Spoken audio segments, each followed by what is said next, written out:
The sun and moon are the biggest luminaries in the night sky. They play a central role in many myths across the world. Yet, in the tarot deck, they're numbered 18 and 19, positioned almost at the very end of the deck. If you'd ask most people, they'd probably associate the sun and moon as the numbers 1 and 2, or at least as the numbers 12 and 13, as in the 12-month solar year and the 13th-month lunar year. The moon and sun have an astonishing number of links to the numbers 18 and 19, mostly mathematical properties that are connected to the eclipses, which represent the marriage of the sun and moon. The numbers 18 and 19 are also connected to the solar and lunar years. But first, let's look at one of the sun and moon's most popular myths, the ancient Egyptian myth of Osiris, Isis, and Horus. The myth of Osiris speaks of the interwoven lives of father and son, how father and son are one and the same. Briefly, this is the story of Osiris, who's murdered twice by his evil brother Set and his gang of co-conspirators.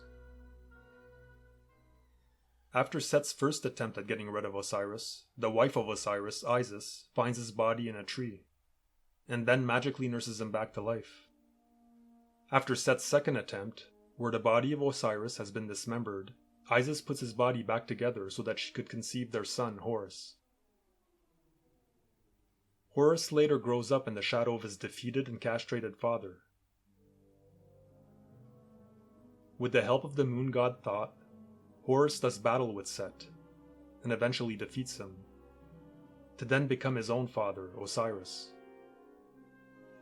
And so the Osiris story begins again, forever looping on itself. The movie Back to the Future is a perfect example of this forever looping Osirian drama.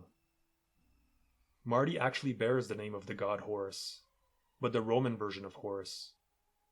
The Greeks and Romans equated Horus with their own gods of war.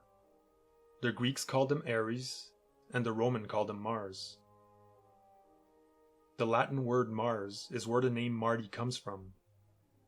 Marty literally is Mars, the planet of aggression, war, ambition, and drive. Just like Ares and Horus, Mars is an archetype that's deeply connected to the sun. The sun that rises in the east and rides high across the sky during the day, and then sets in the west, where it begins its journey through the dark underworld. The underworld's the realm of the subconscious, the realm of the underground, the realm of the past, the lunar realm, where the solar hero must go to do battle with the forces of evil, so that he could ultimately reconnect with the deeper roots of his own being.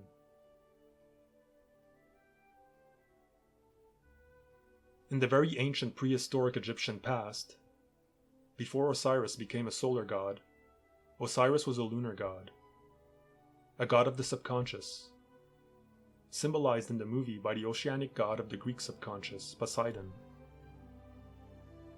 It would seem at first glance that Back to the Future is a story of the solar powers of the conscious mind overcoming the lunar powers of the subconscious mind. But really, the movie tells us that the solar must integrate the lunar as much as the lunar must integrate the solar, so that they could basically become one and the same. This reciprocal process was known to the ancient mystery seekers as the alchemical marriage, where the conscious mind and the subconscious mind come together as one.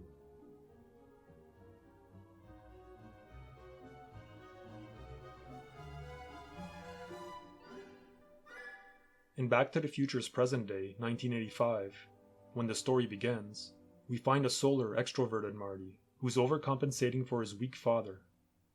As much as he seeks to escape his father's fate, his compensational surplus of power brings him nonetheless into reliving his father's patterns of self-sabotage. To break the pattern, he has to dive deep within his own past, deep within his own genetic self, deep within his family tree, to face the demons that are being passed down through his bloodline. On the other side of the equation, we find the compliant and docile George, a lunar being who's beginning to empower himself by integrating Marty's solar energies. Never in the story, though, does George ever stop being lunar, or Marty stop being solar. Instead, both integrate each other's energies.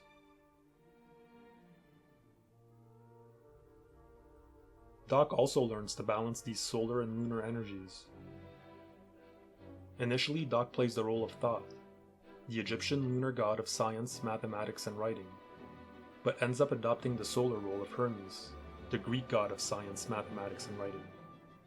Also known as the psychopomp, the messenger god who guides mortals into communication with higher truths.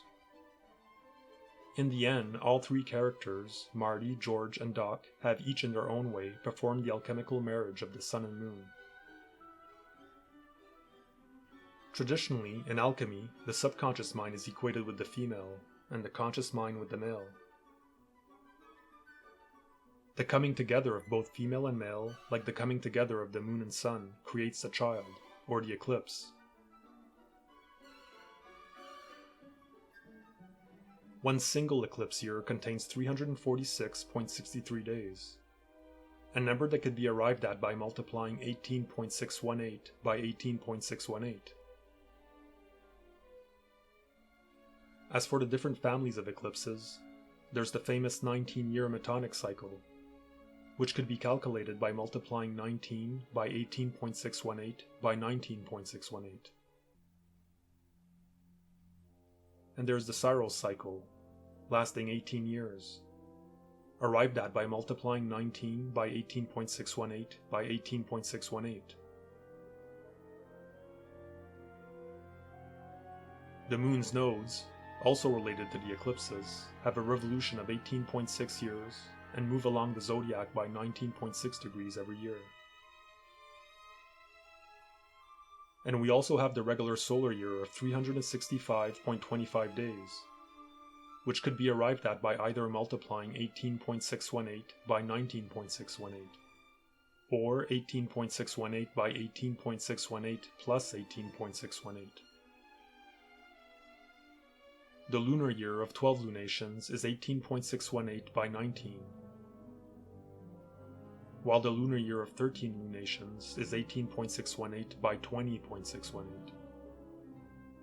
Because this lunar year has 13 lunations, it's more closely related to the Christ mythos. Here, the sudden addition of the number 20 could be associated with the 20th card of the tarot deck, where we see the child, Horus, the child of Osiris and Isis, with the potential to become Christ-like.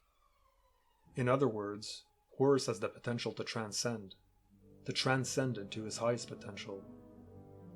Like the solar Marty, powerful and charismatic, who transforms himself from a lustful teen with only one thing on his mind, into a man that's much more seasoned, respectful, and mature.